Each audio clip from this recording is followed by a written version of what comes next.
అది వ్యాపారం కావచ్చు, లేదంటే రాజకీయ రంగం కావచ్చు, లేదంటే మరో వ్యాపకము కావచ్చు. తనకంటూ ఓ పేరు రావాలంటే, 10 మందిలో గుర్తింపు రావాలంటే, ఓ హోదా కావాలంటే మస్తు కష్టపడాలి.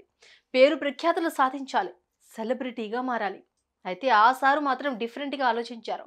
ఆ డిఫరెన్స్‌లో ఉండే అసలు నిజం బయటపడడంతో ఇప్పుడు జైల్లో ఊచలు లెక్కిస్తున్నాడు. ఇంతకీ పేరు కోసం, పనిలో పనిగా హోదా కోసం అతను చేసిన తిక్క పనేంటి? తెలుసుకుందాం చలో. సిఎంఆర్ షాపింగ్ మాల్ మన హైట్ నగర్ లో భాగ్యలత కమాన్ పక్కన ఫిబ్రవరి 29న ప్రముఖ సినీ తారలచే గొప్ప ప్రారంభం. ఇదిగో ఇక్కడ రింగు రింగుల జుట్టుతో చక్కటి కండపుష్టితో మన ముందు నిల్చున్న ఈ యువకుడి పేరు భాస్కర్ గౌడ్. ఉండేది బోడుప్పల్.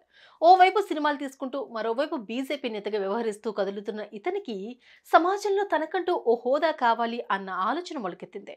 ఉద్దస్తమానం సినిమాల కోసం రకరకాల కథలు వినే ఇతను ఈ హోదా కోసం ఇప్పటిదాకా ఎవరి ఊహకు అందని ఓ క్రైమ్ కథ, దాంతో పాటు స్క్రీన్ ప్లే కూడా తానే రాసేసుకున్నాడు. కథ ఏంటంటే తన మీద కొందరు రౌడీలు అటాక్ చేయాలి. అది హత్యా ప్రయత్నంగా పోలీస్ కేసు నమోదు కావాలి. ఆ క్రమంలో ఓ రాజకీయ నేతగా తన ప్రాణాలకు ముప్పుందని పోలీసులకు చెప్పుకోవాలి. అదే క్రమంలో తనకు గన్మెన్లను కేటాయించాలని పోలీసులకు రిక్వెస్ట్ పెట్టుకోవాలి.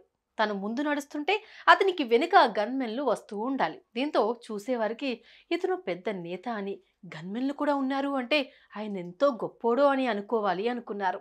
ఇది ప్లాన్. కట్ చేస్తే ఈ హత్యా ప్రయత్నం ప్లాన్ అమలు చేసేందుకు ఓ 2.5 లక్షల రూపాయల సుపారీ చెల్లించి ఓ 6 మంది రౌడీ బ్యాచ్ను సెట్ చేసుకున్నాడు.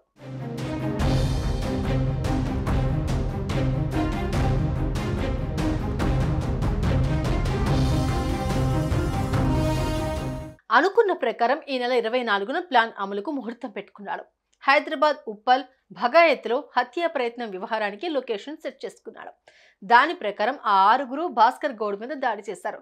డూప్లికేట్ మర్డర్ అటెంప్ట్ కాబట్టి భాస్కర్ గౌడ్ తప్పించుకున్నాడు. పోలీసులు కేసు నమోదు చేశారు. సార్ మీద ఎవరు హత్యా ప్రయత్నం చేశారు అన్న దాని మీద డీప్ గా ఇన్వెస్టిగేషన్ చేశారు.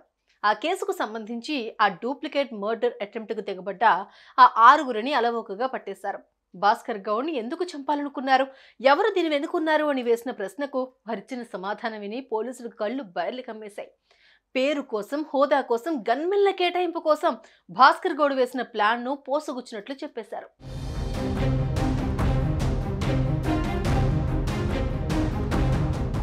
మొత్తానికి బాధితుడే నిందితుడు అన్న విషయం తెలిసిన తర్వాత పోలీసులు ఎందుకు గమ్మునుంటారు?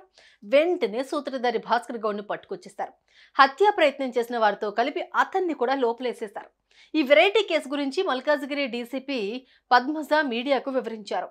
ఫిబ్రవరి 24 అరౌండ్ 10:30కి ఒక కంప్లైంట్ రావడం జరిగింది. ఉదయ్ భాస్కర్ గౌడ్ అని చెప్పి ఇతను రెసిడెంట్ ఆఫ్ బోడుప్పల్.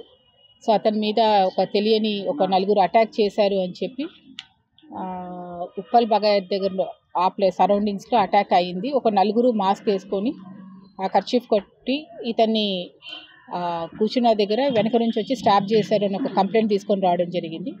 దాని మీద crime number 248/2024 under section 307, 341, 427 red with 34 IPC ఈ సెక్షన్స్ కింద కేసు నమోదు చేసి ఫర్దర్ ఇన్వెస్టిగేషన్ టేకప్ చేయడం జరిగింది. Because it is around 7 o'clock ఈ అటెంప్ట్ జరిగింది కాబట్టి తర్వాత ఇక్కడ మా పోలీస్ స్టేషన్కి రాకముందే చాలా వరకు ఈ వీడియోని బాగా వైరల్ అయిపోయింది. చాలా మీడియా గ్రూప్స్లో కూడా చాలా వైరల్ అయిపోయింది. సో ఈ క్రమంలో ఈ కేసు ఇంపార్టెన్స్ తీసుకొని ఒక 3 టీమ్స్ ఫామ్ చేసి ఇన్వెస్టిగేషన్ స్టార్ట్ చేశాము.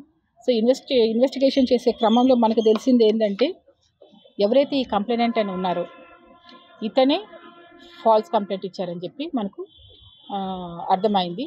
ఈ ఉదయ్ భాస్కర్ గౌడ్ ఇతని మీద దాదాపు ఈ కంప్లైనెంట్ ఇతని మీద దాదాపు 7 కేసులు ఉన్నాయి. తర్వాత మేడిపల్లి పోలీస్ స్టేషన్లో రౌడీ షీట్ కూడా ఉంది ఇతని మీద. రకరకాల పోలీస్ స్టేషన్లో నాచారం, కీసర, 420 కేస్ ఆఫ్ మాదాపూర్, తర్వాత మేడిపల్లి ఈ పోలీస్ స్టేషన్స్లో అన్నీ కూడా ఇతని మీద కేసెస్ ఉన్నాయి. సో ఇతనికి ఏంటంటే ఈ క్రిమినల్ బ్యాక్గ్రౌండ్, తర్వాత ఇప్పుడు రీసెంట్గా ఈ పొలిటికల్ ఈ మైలేజ్ గురించి అని చెప్పి ఇతనికి ఒక ఫర్దర్ ఎలివేషన్ గురించి ఒక ఎవరైనా బాడీ గార్డ్స్ ఉంటే కానీ లేకపోతే ఎవరైనా PSOs ఉంటే బాగుంటుందని అనిపించి ఈ ప్లాన్ చేసుకోవడం జరిగింది.